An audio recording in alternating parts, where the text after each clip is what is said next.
composto por Tayane, Joelma, Simone, Gracilene, Marcelene e eu, Giovanni. A gente vai apresentar agora um seminário de História falando sobre a ascensão nazista.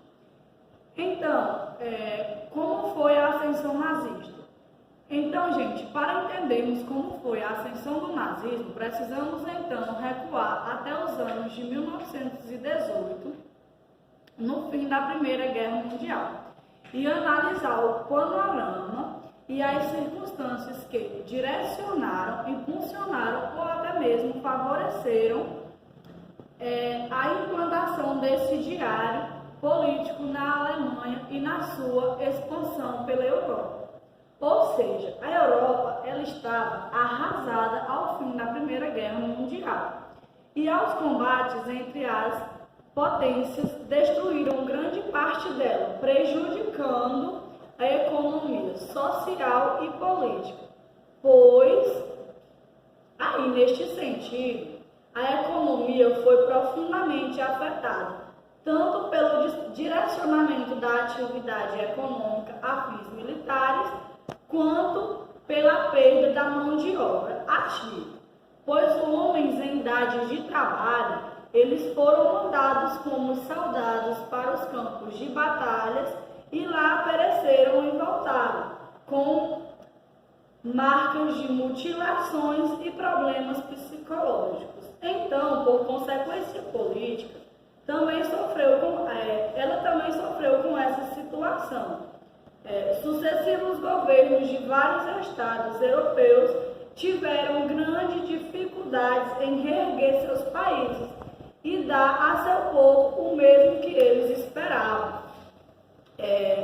E com isso, gerou em vários lugares um sentido de inconformismo com a política e com o governo, pois cada país tinha sua razão, mas também eles tinham a sua insatisfação política no geral.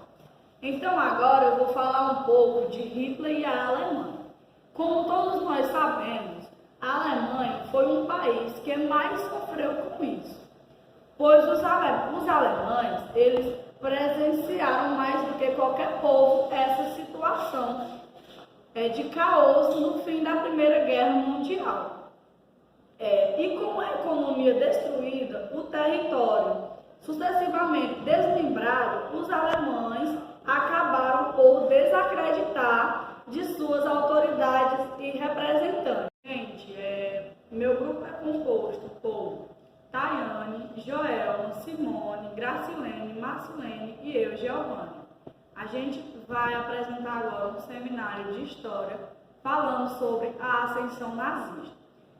Então, como foi a ascensão nazista?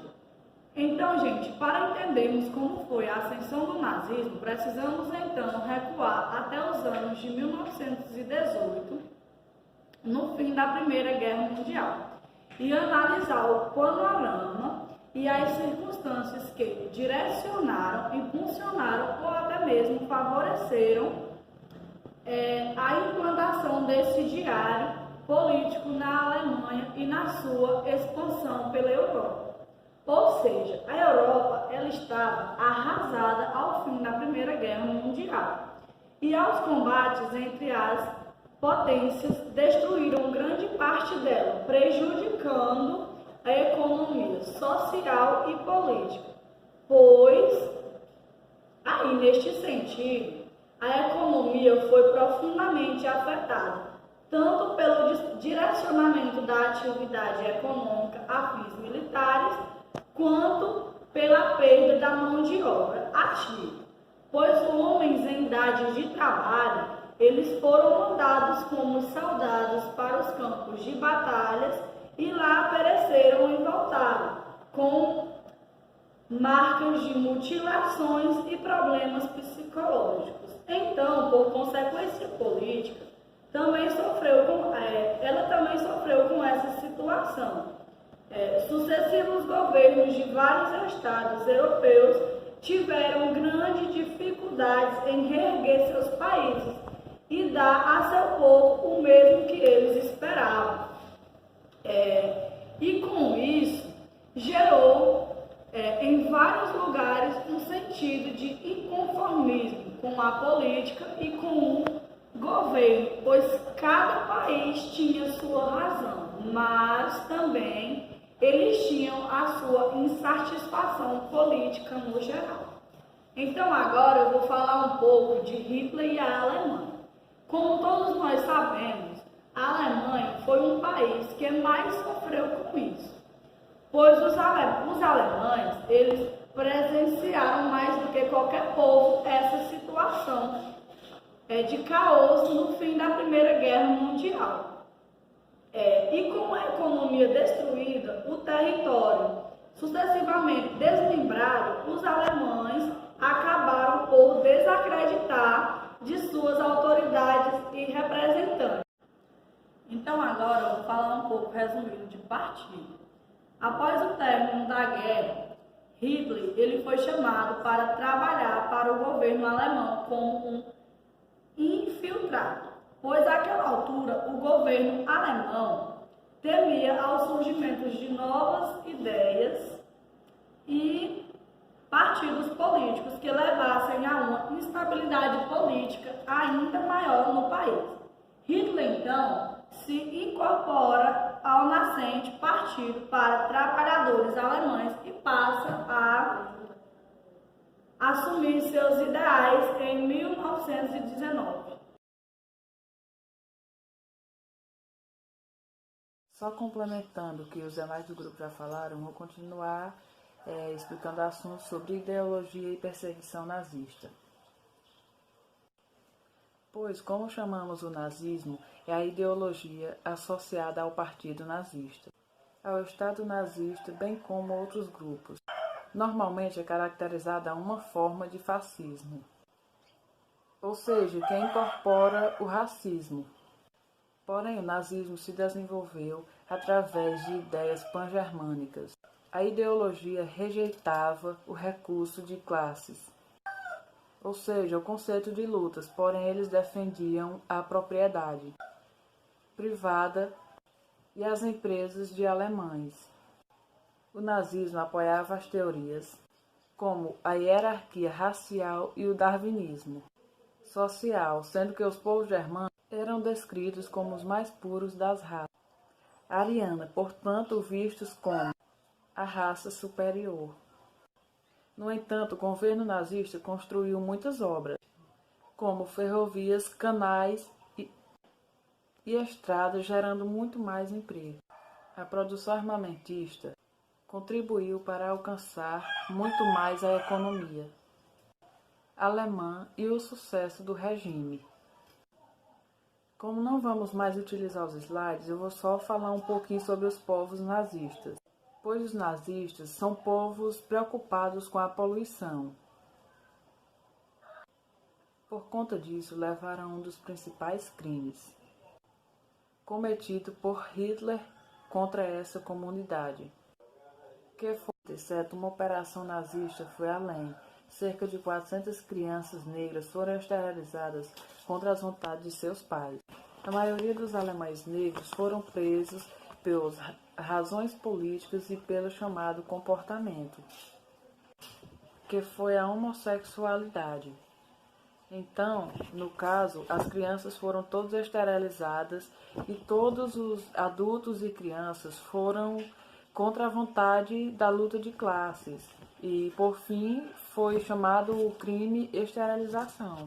Continuando a explicação do assunto, os povos nazistas não eram povos preconceituosos, principalmente com os alemães. Eles foram presos uma vez e não seriam mais liberados. Os nazistas surgiram depois da Segunda Guerra Mundial, pois foi mesmo tempo que a Alemanha estava arrasada e humilhada. Eles assumiram o poder em 1933. Foi depois daí que eles começaram a ser preconceituosos, principalmente com os alemães. Vale dizer que os nazistas também foi um político fenômeno que aconteceu na Alemanha, por causa das grandes mudanças que aconteceram após a derrota germânica que aconteceu na Primeira Guerra Mundial. Por cima, os nazistas eram preconceituosos e incompetentes e nada para eles aceitável. Sobre a propaganda e o crescimento econômico.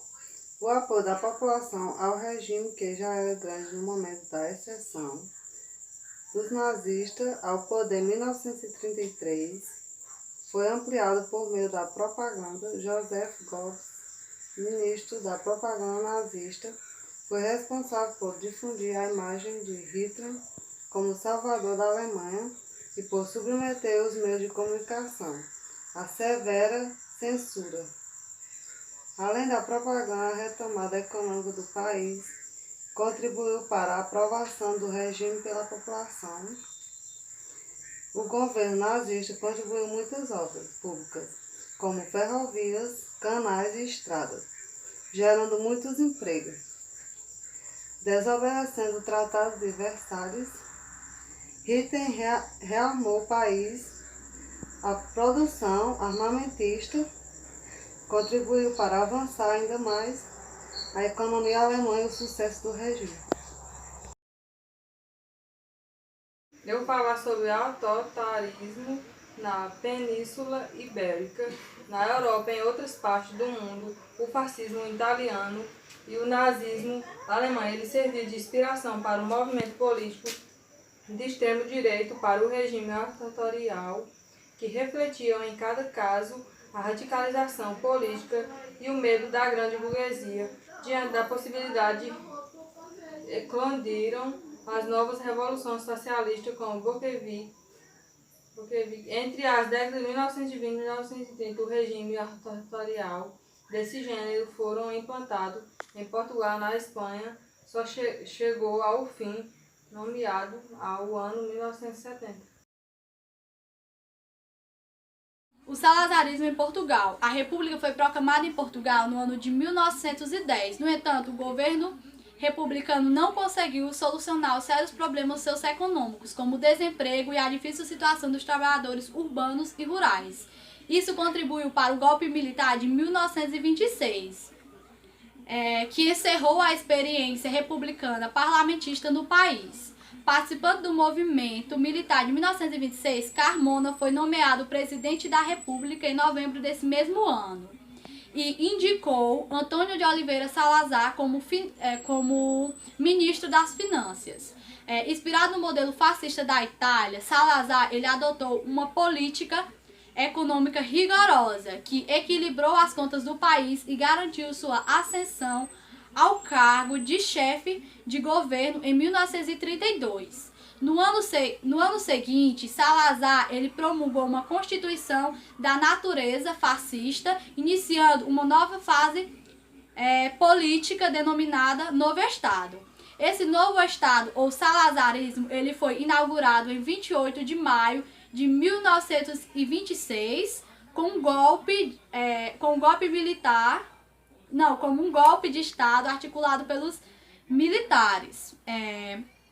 O salazarismo ele só chegou ao fim somente em 25 de abril de 1974, com a deposição do sucessor de Salazar, que foi Marcelo Caetano, que foi derrubado pelo movimento conhecido como Revolução de Cravos. E então essa Revolução de Cravos foi o movimento que derrubou o regime salazarista em Portugal e ele promoveu transformações sociais no país.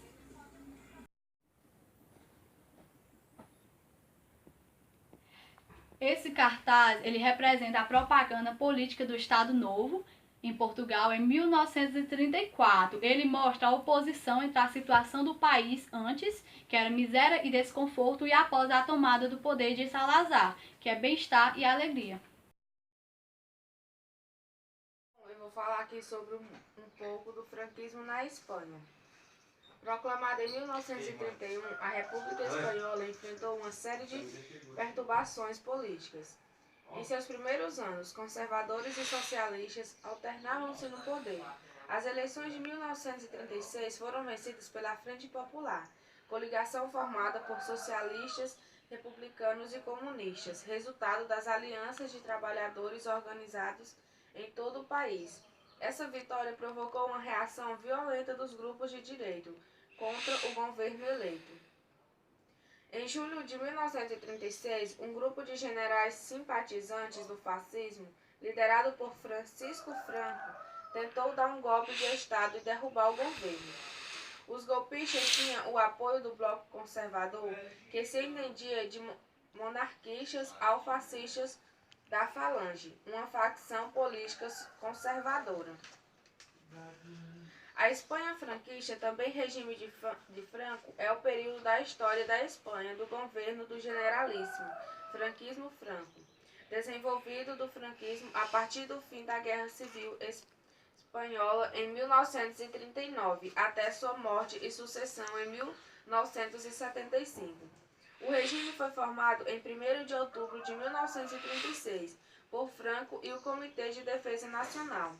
A Espanha dividiu-se em dois campos políticos militares. De um lado estavam as milícias de trabalhadores, dirigidas por comunistas, socialistas, anarquistas, e o outro eram os milicianos, monarquistas, fascistas e os militares golpistas, que controlavam a maioria do exército. O conflito chegou ao fim em março de 1939, com a vitória dos nacionalistas do general Franco, que governou o país até 1975.